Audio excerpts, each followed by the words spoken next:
and the U.S. pull out of Afghanistan, the country would descend into chaos, and it would no longer, NATO would no longer have a deterrent impact. Okay. The deterrence issue first. Staying in Afghanistan is the biggest argument for the failure of the U.S. and Britain's power internationally. The longer you stay and you get defeated, that's, if you believe the idea that NATO should be a deterrent force, that's as counterproductive as you can get. When you engage in a war and you lose, nobody takes you seriously. And that's exactly what's happening in Afghanistan now. Anybody see 60 Minutes last night? Rather interesting.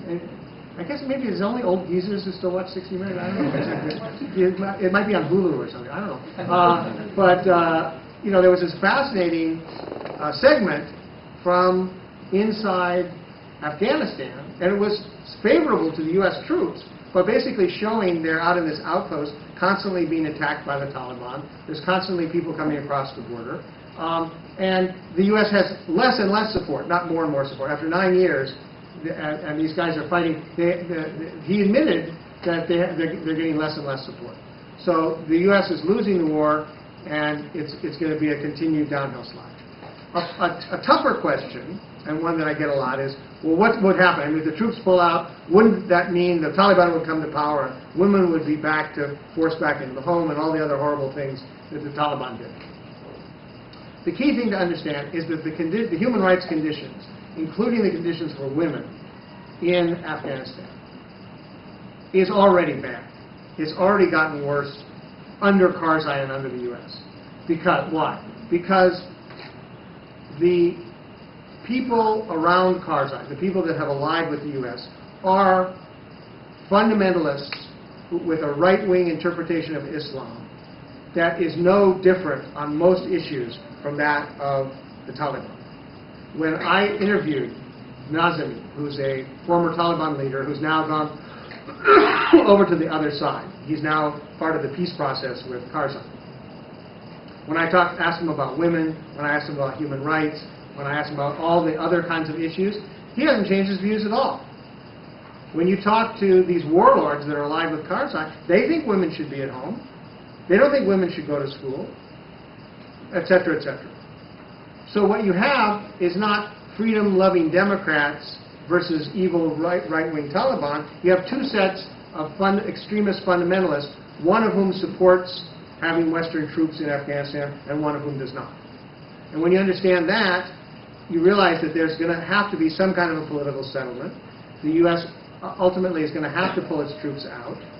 The coalition that will form will be some combination of Karzai or his supporters or his warlords and the three insurgent groups. It's not just the Taliban. It's Haqqani and Hekmatyar and the Taliban. And they'll form some kind of a coalition. And the best you can hope for is that it will be stable and that the people of Afghanistan over time will be able to fight for their own human rights and change the situation. But that will never happen so long as the U.S. troops are there. That's a guarantee, and British troops. I wonder if you could speak a little bit more about the resistance movement in Iraq and Afghanistan and Pakistan, and also Iran too there, but especially in places where the U.S. is occupying right now, and especially non-violent resistance movements that have grown there. You mentioned the resistance in Iraq to privatization of the pipeline. I lost the last part. Iraq. You mentioned the resistance to the privatization of the pipelines in Iraq, so I'd love to learn more about that. It seems like we don't hear very much. Well, we don't very much at all. Okay, just try to repeat the question. Tell me about the resistance movements in Iraq, Afghanistan, Pakistan, and Iran.